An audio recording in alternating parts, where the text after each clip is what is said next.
2005's The War of the Worlds. It's a film that will always have a soft spot for me. It was basically my first real exposure to nihilistic and even somewhat existential horror with its tone and atmosphere. Unexplainable alien machines that effortlessly slaughter millions and wipe cities away, leaving nothing but ash and dust, not even bodies to bury. And I wonder why this film stuck with me ever since I was a kid. Something that has always intrigued me was how it lived on in its own weird way. The film kinda gained a following, becoming somewhat of a modern-day cult film. For those unaware, cult films are movies that cultivate small but dedicated followings after their release. They typically don't make the biggest splash commercially, pop culturally, or critically, with The War of the Worlds sliding to a genre of cult films that, while being fairly high profile with none other than Steven Spielberg and Tom Cruise involved, it didn't really stick around long in the pop culture zeitgeist. But it did make a strong connection with a small audience who still talk about and create their own projects to express their love for it, to this very day. Now, discussing the film itself, I personally love everything from the tripod's first emergence to the ferry scene. Then we enter the basement, and it really feels like the film screeches to a halt. What originally was a very engaging road trip into the end of the world just loses all momentum. But man, does that atmosphere still stay strong and suffocating until the end. Unfortunately, the characters could use a lot of work. Tom Cruise's Ray is just a real nothing character. He doesn't really have the most interesting arc, and the kids could use a few more rewrites here and there to even out the more annoying aspects of their personality, to put it lightly. Come on. We all know why this film really got a cult following. Suddenly, there was a heavy explosion. The ground heaved, windows shattered, and gusts of smoke erupted into the air. Look! There they are! What did I tell you?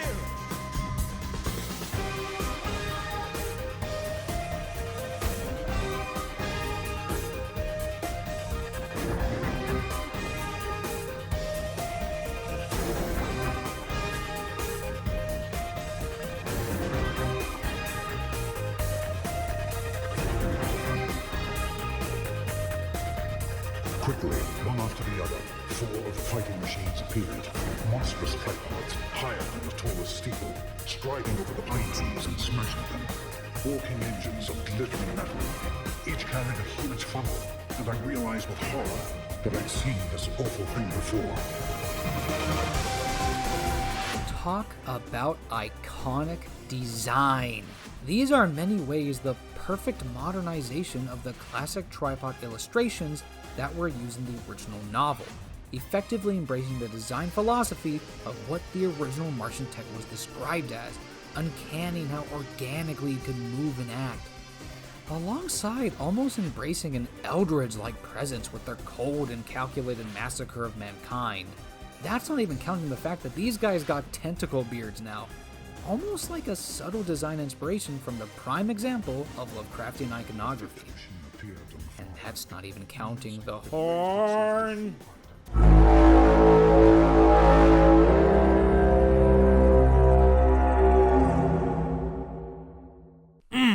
It's the perfect combination of being somewhat recognizable, yet still alien, deep and primal, evoking that classic fight-or-flight response of just hearing something like that. While the film itself may be messy, the tripods are A+ all across the board. The aliens are iffy, but the tripods, you love the tripods, I love the tripods, everybody loves the tripods. Which is why it's no surprise why these bad boys have been the main reason it has such a following. Like classic cult films of old, the monster carries the legacy. These tripods have basically ingrained themselves into pop culture, along with the film's atmosphere. So much so that, for certain people, you can't see a tri-legged alien machine and not really think of this. Especially, these guys. I'm just saying, there's something there. However, it has led to a lot of fan-based projects utilizing them, some even acting as an extension of them.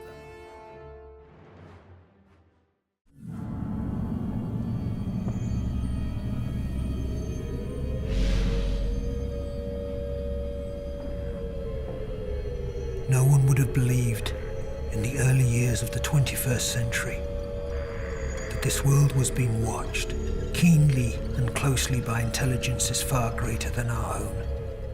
You're probably familiar with this. It's one of the most popular War of the World fan projects released at a very healthy 2 million views. Created by Shooting Star Film Productions, this is a trailer for a fan series that would have adapted certain aspects of the original book into the style of the 2005 film, with us seeing none other than the flying machine from the novel appearing, which hasn't been adapted since the musical from the 70s.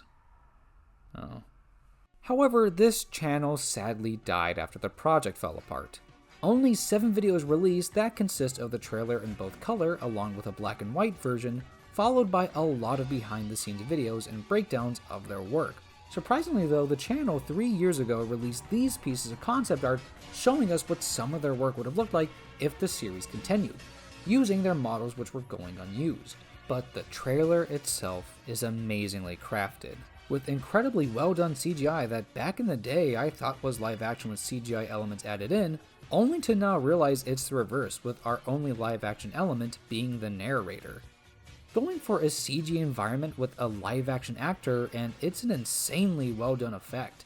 The cinematography is amazing, calling back to the 2005 film along with other classic stories and films being referenced. Overall, just a monument to what fans can accomplish with passion and love. If only it wasn't cancelled. Man. But it did give us some great content before fading out. Surprisingly though, the most prevalent form of love people give to this film is through animated content, with some pretty popular videos from back in the day, including a Red Bull ad parody, and a multi-part Pivot animated alien invasion series having tripods be one of the main invading alien machines, and even directly referencing the ferry scene. However, nowadays, it's still just as prevalent, with people making fan animations, AMVs, and even someone making a Wander Over Yonder parody. Like, my favorite Disney cartoon mixed with my favorite alien invasion film. Unexpected, but not disappointing. But the biggest surprise is some animation channels making content farm like content. They literally made this. Yeah, even this fandom isn't safe. But to counter this, we also have some of the best War of the Worlds content with the channel War of the Worlds 1934, a channel who's been creating an incredible retelling of the original story through a documentary-like fashion, and has an amazing tripod design that takes the best of the 2005 film and mixes it beautifully with the book tripod. Mostly the this guy, giving the tripods a face of sorts. In many ways, another example of how a fan with dedication and passion can create some of the best content. Speaking of dedication and passion, the fans of this film for years have been working on recreating a deleted scene that has stuck with them. This is the Camelot scene. This would have taken place between the ferry scene and the hilltop battle scene. It would have shown Rey and his kids making their way through a small town only to come across a pack of tripods, revealing how they operate and giving us a up-close look of a tripod breaking into a 2-story house, pulling out the people inside. It seems to have been cut fairly late into production, with it even appearing in the trailer. Now, its deletion was given a few reasons. One was that it would reveal the surprise of tripods being able to enter houses. Another is that it kind of just keeps reiterating the same point of the tripods being unstoppable and unmovable, which kind of starts to lose its luster when it's in a back-to-back-to-back scene. Another is that it just kind of ruins the pacing and running time. You decide. The scene's concept in and of itself has inspired a ton of fans to use their animation skills to recreate it, especially just trying to evoke the imagery of this fantastic concept art, with multiple animators giving a crack at it, with one animation being made by Xeno1237 and The Real Joe, 2 incredibly talented animators going out of their way to try and make it look as professional as possible. That's right, this one film has lost media that its fans are trying to resurrect. And now, to end this video off on perhaps the most impressive fan project I've seen. Behold, the fan game that inspired this video.